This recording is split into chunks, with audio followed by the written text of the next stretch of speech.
और हम तो एक सरकारी काम से एक सीक्रेट मिशन पे थे, भेजे गए थे। थोड़ी गलतफहमी में ये सब जो हुआ वो हो गया। वैसे भी सुना है कि उसकी पत्नी बोल रही है कि वो तो डॉक्टर हैं और इंजीनियर हैं, वो कभी गलत कर ही नहीं सकते। और मुझे भी उम्मीद नहीं है कि वो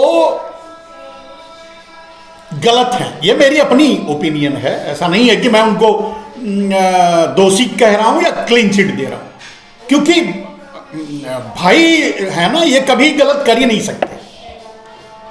और वैसे भी ठगी करना और ये इनका जन्मसिद्ध अधिकार है, इस पर पेटेंट इन्हीं का है।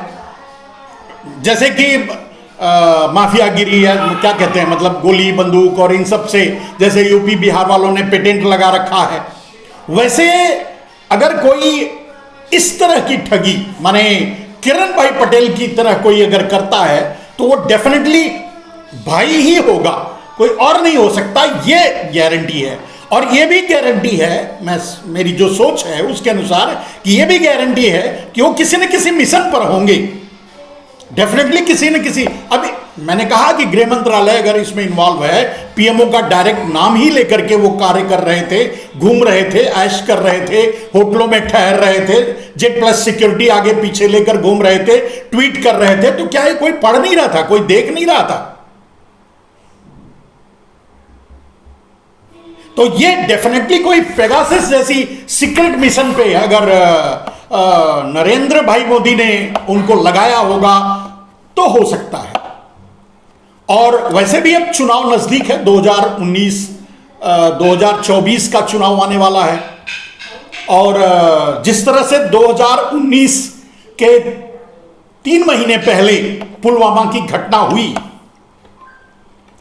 वैसे फिर से कोई किसी घटना की का प्लेटफॉर्म तैयार करना या कुछ इस तरह के मिशन पर किरण भाई पटेल को भेजा गया रहा होगा, लगाया गया होगा, ये हो सकता है, ऐसी संभावना है। क्योंकि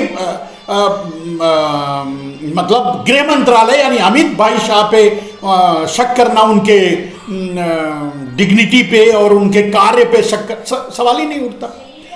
और पीएमओ का नाम लेकर वो काम कर रहा था, तो घूम रहा था, ऐश कर रहा था, मस्ती कर रहा था, तो डेफिनेटली वो इतना बड़ा मुझे उम्मीद कम है। ये निश्चय ही एक सीक्रेट मिशन नरेंद्र भाई मोदी के सीक्रेट मिशन पर होगा। धीरे धीरे आपको वो सामने आएगा, वो छूट भी जाएगा, उसको जमानत भी मिल जाएगी, आप लोगों को पता भी नहीं लगेगा कि वो कहां है। और मैंने तो कहा कि मतलब ये अमृत काल है, कल वो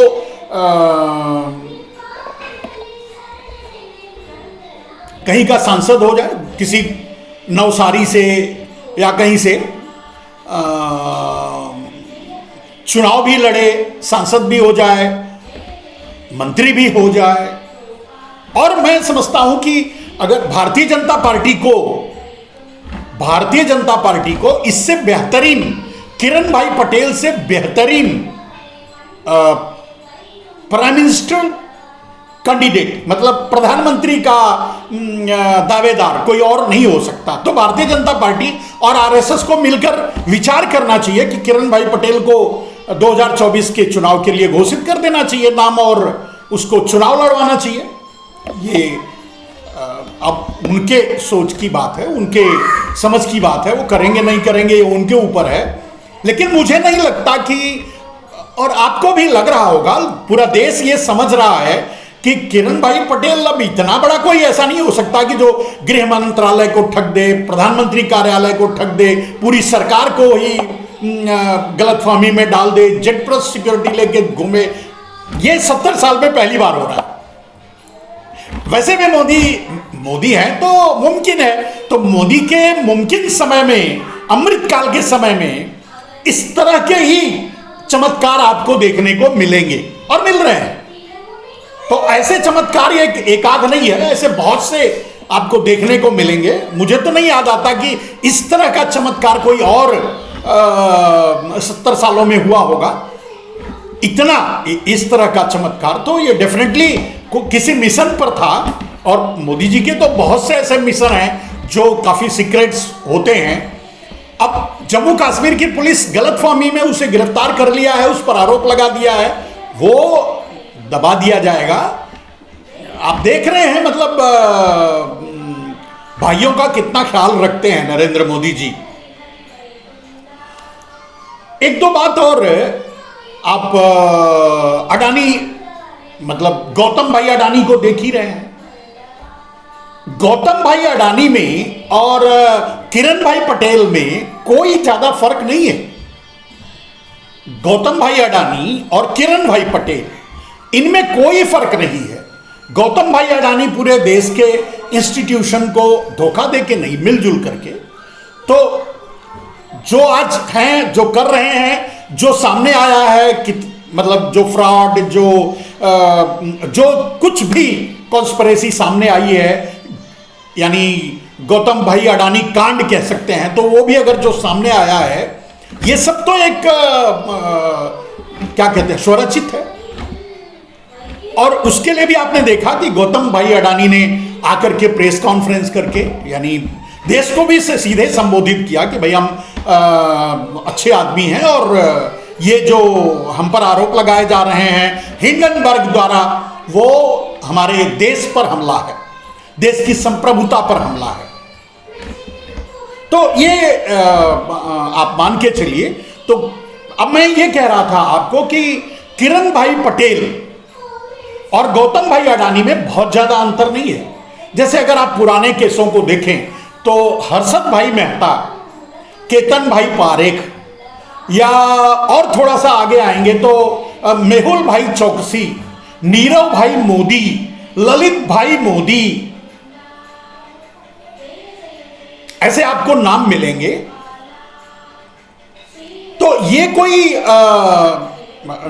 ये उन्हीं की मतलब उन्हीं की विरासत से निकले हुए किरण भाई पटेल है।